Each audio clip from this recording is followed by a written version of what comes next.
the big question. Do you want to know the state of the presidential race? Of course you do, but there's so much hype on the partisan platforms. Polls, we all know now that there's just snapshots, right? Just snapshots. You got dueling rallies, reporting about resonance online, and that, as you know by now, is mostly magical thinking, right? That's why headlines and screens are about vibes and how each side feels. Kamala joyful or adjusting. Trump unsettled. Now, there are two reasons for this. One is a serious one. We have no policy ideas to digest, to work on. Harris hasn't put them up or defended yet. That may start changing tomorrow. At least you'll have to start defending what Biden has done.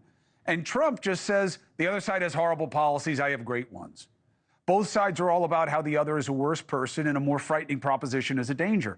And look, let's be frank, it works. But I'm going to offer you something different because I actually did want to know the state of the race. Rallies and reflections of the moment don't show momentum. Registrations do. Who is registering to vote, where, and for whom? Here's the real data from July. Show them, my friend. And we see some obvious things, okay? We see red outpacing blue. All right, I'll take you through this as kind of a panorama, and then I'll show you the totals, all right? But you'll see red outpacing blue, okay? Swing states, I have a graphic for you, right? Pulling out just the swing states in July. Troubling picture.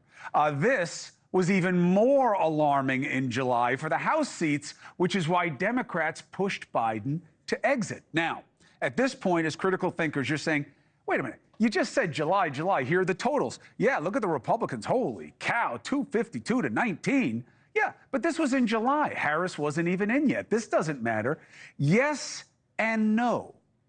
July was the peak month for former President Trump after the assassination attempt at the RNC, the huge moment he had to pivot, to change, to be who the country needs him to be. He chose not to. He chose to stay on the road of division. Will it work? I don't know. But it shows you at first the hand that Harris was dealt.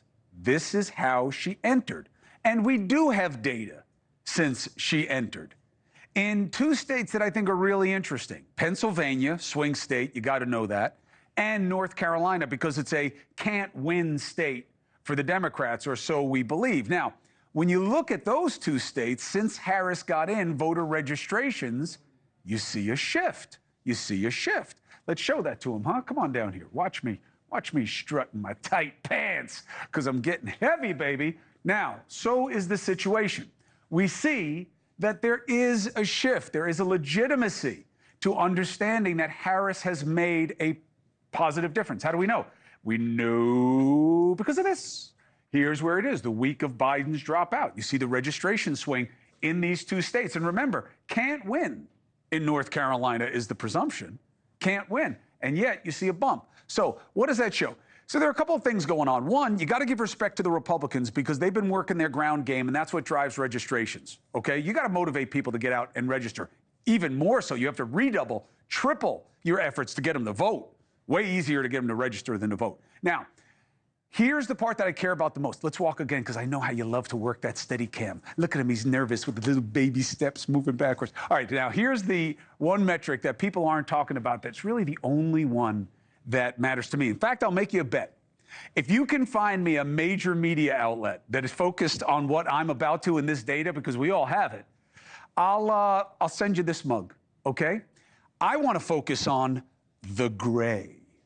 The gray. The people registering as neither Democrat nor Republican.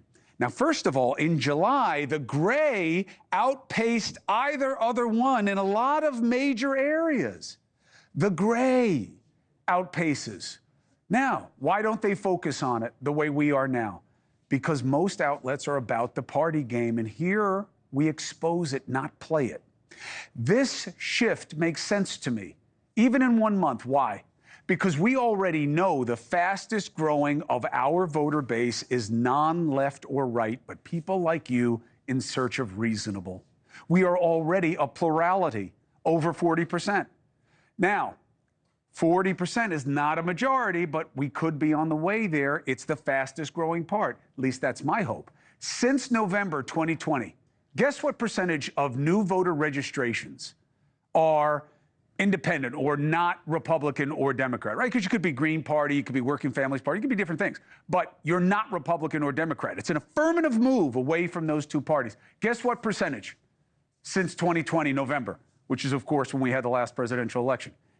82%. Pretty easy to guess when I put up the answer. But that's the point. Why so many? Frustration with a failed two-party system. Independents like you are the future. And it makes sense. Americans should be averse to hollow conformity, and that's what the parties are at this place, right? And at this place of where we are right now in our country, that's all they are. Are you afraid enough to join us? Americans are not sheeple. The parties have been terrible in how they seek office, and certainly in what they do with it. Hey, thanks for watching. Go to joinnn.com to find NewsNation on your screen. And don't forget, click the red subscribe button below to get more of NewsNation's fact-driven, unbiased coverage.